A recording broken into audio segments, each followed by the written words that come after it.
Welcome to Bethel Online Education Hub. Learn anytime, anywhere. Don't forget to like, comment, share, and subscribe for more. Let's learn together, the Bethel way.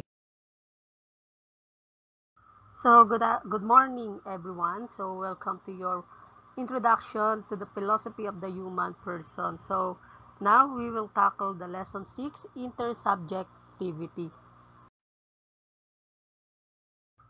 So now let's proceed to the intersubjectivity. Intersubjectivity is a coin word from the prefix inter, which connotes among and between, and the philosophical term subject, that is equivalent to a conscious being. Thus, intersubjectivity will mean in the general sense as sharing of subjective states by two or more individuals.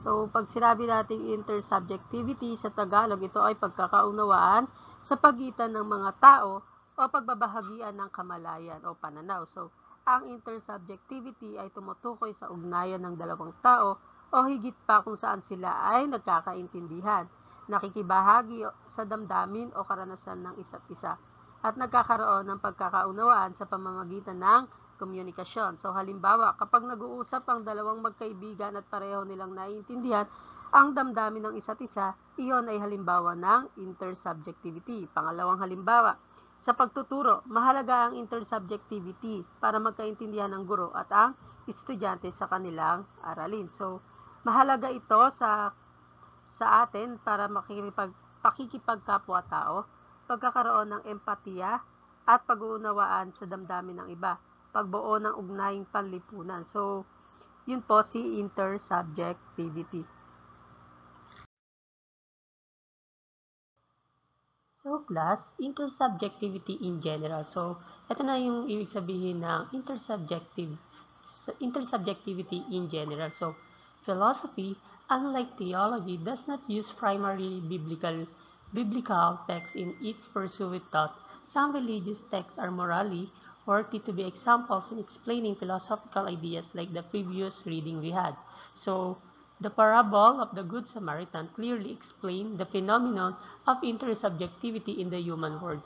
Thought it focused on the kingdom of God still validates the importance of intersubjective relationships. So, in general, ito daw po ibig sabihin ng intersubjectivity. So, here are examples of intersubjectivity. So, kung makikita nyo, meron silang ugnayan, meron silang communication, at nagkakaroon sila ng unawaan. So, ito po ay mga examples ni intersubjectivity.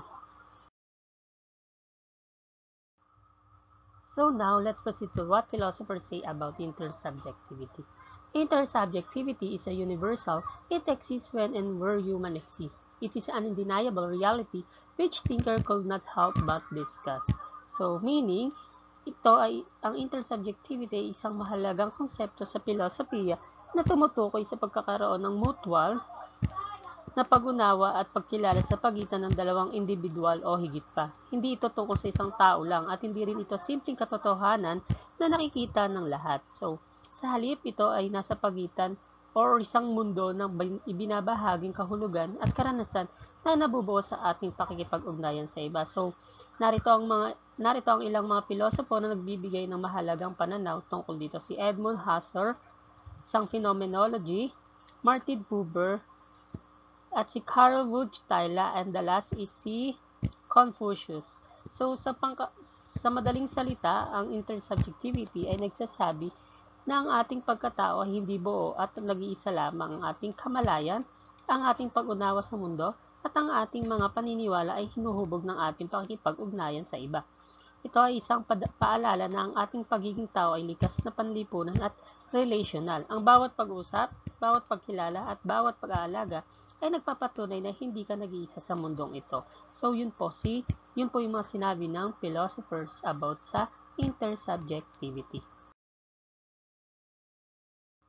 So now, let's proceed to another one. So here are some philosophers who took philosophical inquiry or intersubjectivity. So the first one is Confucius, the second one is Martin Buber, the third one is the Carol Wojtyla.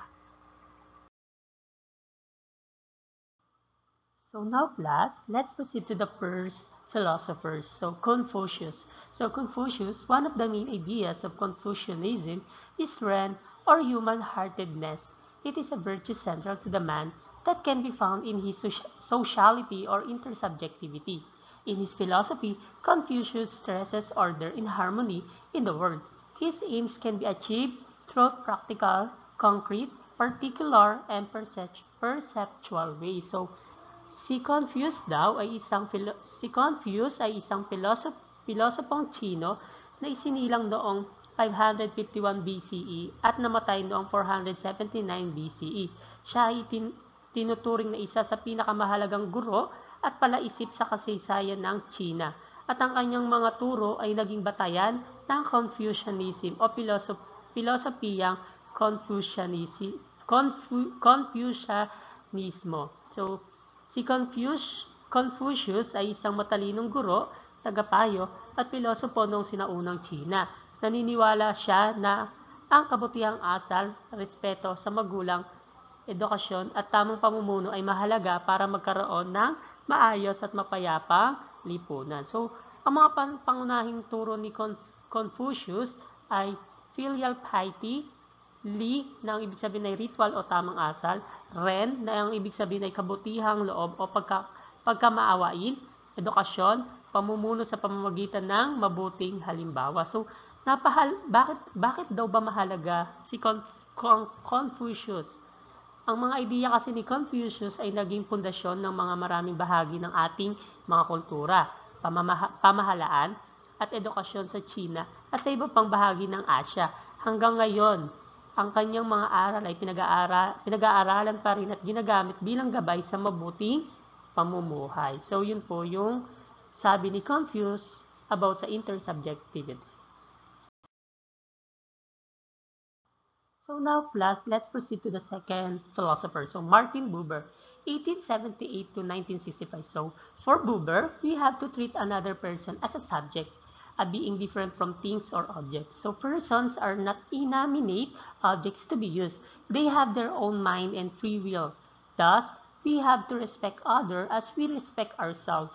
I refers to the self, and to or you refers to others. So, this I and to relationship is the most meaningful relationship in the realm and humanity. So, si Martin Buber ay isang Austrian-Jewish na filosopo, scholar at teologyo, nakilala sa kanyang pilosopiyang ng ugnayan or relationship. So, pinakamahalaga sa kanyang mga ideya ang konsepto ng I and to, na ang ibig sabihin na ako at ikaw, na inilathala niya noong 1923. So, si Martin Buber ay naniniwala na ang tunay na kahulugan ng buhay ay matatagpuan sa malalim at makabuluhang ugnayan sa pagitan ng mga tao at maging sa Diyos. Para sa kanya, para daw kay Buber, mahalaga ang pakikipagkapwa-tao at pakikipag-ugnayan na may tunay na presensya at paggalang. So, may dalawang uri ng relasyon ayon kay Buber. So, I, it, ako, ito. Uri ng ugnayan na paggamit lamang sa ibang tao o bagay. So, halimbawa nito, tinitignan mo lang ang tao base sa kung ano ang pakinabang mo sa kanya. So, gamit ito sa mga bagay na ginagamit o pinag-aaralan, hindi sa personal na connection. So, I, to, ibig sabihin, ako at ikaw. Ako or ikaw. Uri ng ugnayan na tunay at personal, kung saan kinikilala mo ang kabuuan ng pagkatao ng kausap mo. May respeto, malasakit at bukas na damdamin. Ito rin ang uri ng ugnayan na mayroon tayo sa Diyos. So, halimbawa nito, kung makikipag-usap ka sa isang kaibigan ng buong puso at talagang nakikinig ka sa kanya, na ito ay tinatawag na I to ang relasyon nyo. Pero kung may kausap ka para lang may makuha sa kanya at hindi mo siya tinitignan bilang tao, kundi bilang instrumento, ito naman ay I, it. Ang tawag naman doon ay I, it. So, bakit nga ba mahalaga ang mga idea ni Buber?